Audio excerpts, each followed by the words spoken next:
8 questions we have about EV startup Canoo and its bizarre lineup. Canoo is an interesting EV startup company, and no one can accuse them of not thinking outside the box.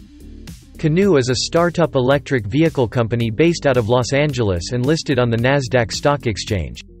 They are looking to produce affordable commercial electric vehicles, and they have certainly come up with some rather bizarre designs. Deliveries of their new vehicles are soon to begin, but still, it seems we have many more questions than answers about their vehicles and their business model.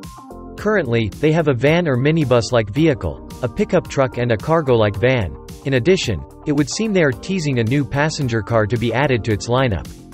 But how will one buy these odd-looking bubble-shaped vehicles? How will they perform? These and more are just some of the questions we have for Canoo and their bizarre lineup. 8. Why are they not letting customers buy their vehicles? Those wanting to buy one of Canoo's vehicles will not be able to purchase it outright. Instead, they will be offering their vehicles through subscriptions. Subscribers would pay a monthly fee that could include registration costs, insurance, maintenance, and charging costs. Customers would keep their vehicle, as with a lease, but they wouldn't have to commit to a set time period. But why? This is not an established model of selling vehicles in the world today. Why would they go for such a model? Why not allow customers with the option to purchase the vehicle outright? 7. Why so many vehicles so soon? There are a number of startup electric vehicle companies about to offer their new cars on the market. But most are offering just 1 or 2 new vehicle models to start with as they enter production, ramp up and break into the market. Like Lucid, Lordstown, and Rivian. But Canoo seems to be jumping straight into the market with at least 4 very different vehicle designs. Is this too ambitious? Too much too quickly? Will it pay off? 6. How much will they cost? So far, Canoo hasn't released the pricing for the subscriptions. So how much will they cost? How will they be structured? We know from other companies that subscription buying models tend to be expensive and unpopular, so how will it be different this time? On their website, they say that the cost for their multi-purpose delivery vehicle is starting at approximately $33,000. But given that they are planning to operate a subscription model, how is that cost calculated? What is included? Are there a number of other hidden costs not mentioned? 5. Will you own it at the end of the subscription? If you are effectively leasing the vehicle, can you choose for how long? Will you return the vehicle to Canoo at the end of the subscription? Will there be an option to purchase the vehicle after a certain period of time? If they are all returned to Canoo at the end of the subscription, does that mean second-hand subscriptions will become an option? What happens if you choose to terminate the subscription?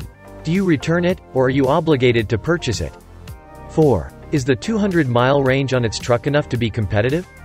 Its all-new bubble-shaped pickup truck will come with a range of only 200 miles, but not only that, it will come 1 or 2 years later than most of its competitors. Those competitors all have much better ranges like the Cybertruck Trimotor at 500 miles, or the Hummer EV at 350 miles. The Rivian R1T on the other hand will be initially 300-mile ranged on a single charge, but before Canoo's bubble pickup hits the market and in 2022 it is expected to be upgraded even more to 400 miles. So just how is its pickup expected to compete in this market? Is it going to be really cheap or something? 3. What is the "coming soon" vehicle on their website? So far on their website, they show their multi-purpose delivery vehicle, their Canoo, and their pickup truck, but there is another blanked-out vehicle partially displayed on their homepage with the caption, "Coming soon." It appears to be a regular passenger car, but it is? And if it is, what are its specs? When will it be available? Will it be a break with tradition like the rest of the lineup or something more familiar? 2. Will there be any demand for its 90-mile range vehicle? One of its vehicles, the multi-purpose delivery vehicle 2, has an EPA range of 90 to 190 miles on a single charge, depending whether an 80 kh, 60 kh, or 40 kh battery is used.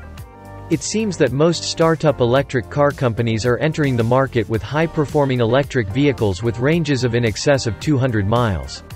So why would a startup company like Canoo offer a utility vehicle with so low specs? How would it be useful? Would there be any demand for it? Will such short-range vehicles on the road risk giving them a bad name for limited range? 1. Why did they change their name to Canoo? Previously the company was known as Evelocity, but in March 2019 they changed their name to Canoo. Why? Canoo is a strange name that seems to have little meaning, unless they are alluding to their vehicles looking like canoes? Surely their vehicles look strange enough without calling them canoes. Or is the name in reference to something else? Canoo is a very interesting startup company and no one can accuse them of not thinking outside the box. But at this stage, we have more questions than answers.